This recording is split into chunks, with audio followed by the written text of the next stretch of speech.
Rich is a state of mind. We have the authors of Rich is a State of Mind. What does rich mean, and what does planning have to do with it? Apparently, rich is a state of mind. We're going to talk about that. Rich is a state of mind. Our guests today are Robert Gignac, a speaker specializing in personal development. Rich is a state of mind. I speak to groups and organizations about personal development. Rich is a state of mind. This book seems to be able to answer a lot of the questions.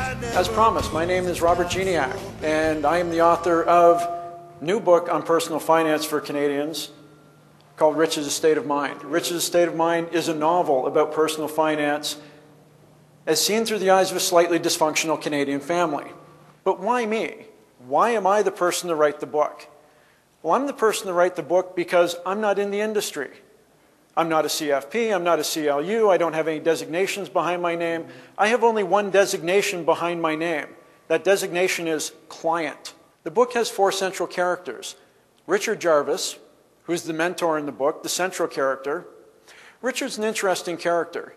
Every family has its black sheep, and in Richard's he was it. But what he was different because he thought differently than his parents did. And when you grew up in Richard's family, if you thought differently, you were bad. And if you were bad, you were outcast and you were simply pushed aside.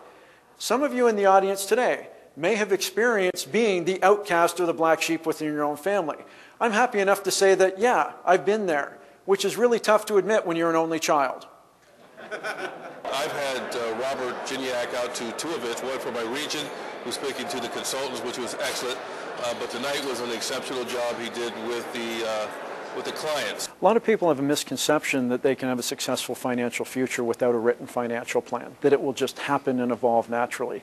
It doesn't. Because without a written plan in place, you've got nothing to measure against. And if you can't measure, you have no way of determining whether or not you're making progress.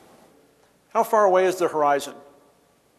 We talk about horizons all the time, investment horizons, because it's important for you to understand the horizon from your client's perspective. Understand where their horizon is and understand what it is that they're trying to accomplish. I think Robert is charismatic and he holds the audience attention very well. And I enjoyed his presentation tremendously.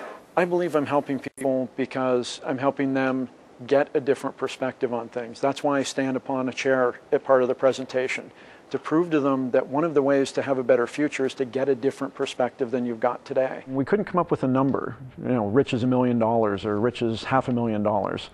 And what we found when we talked to people is they could tell us how money made them feel, but they couldn't tell us anything about the actual number. So we decided that it is in fact a state of mind. It's not about a bank balance. What is your client's richly imagined future? What is it that they want that they've burned into themselves so intently that they could look out to the future, close their eyes, and in the middle of the night actually realize they were there? Rich is a state of mind. People have said, you wrote the book, are you rich? I said, depends on how you want to measure it. If you're looking at dollars and cents, no. But I've got a great job, I've got a great wife, I've got a good family, my parents are still with me.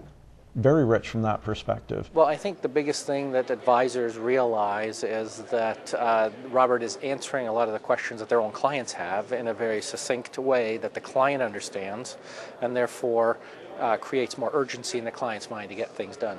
By using Rich as a state of mind as a tool for a financial planner, they can reach their clients where they're at and get them to ask better questions, because the better questions they ask, the more a planner can do for a client. If your client asked you that question, what are your goals? What is it you're trying to accomplish? Would you be willing to share yours with them?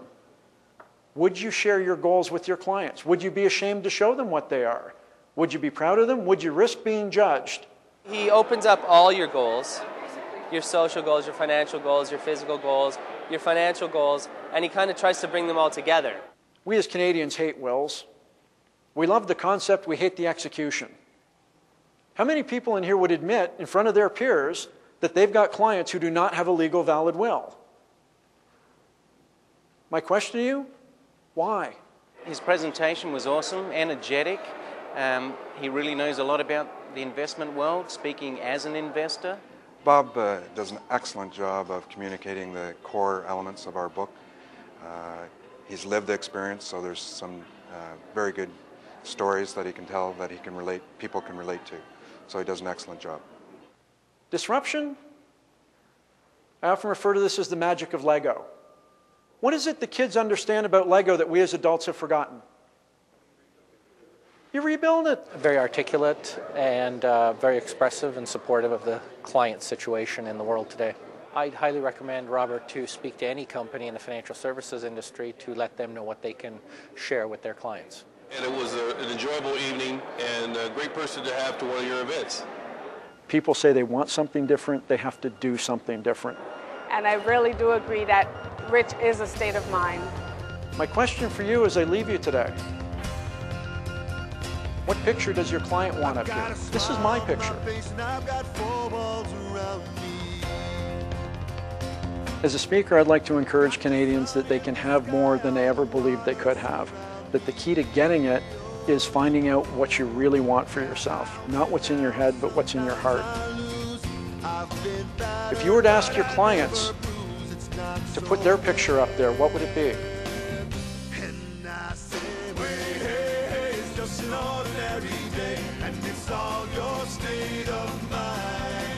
At the end of the day, you just got to say it's alright.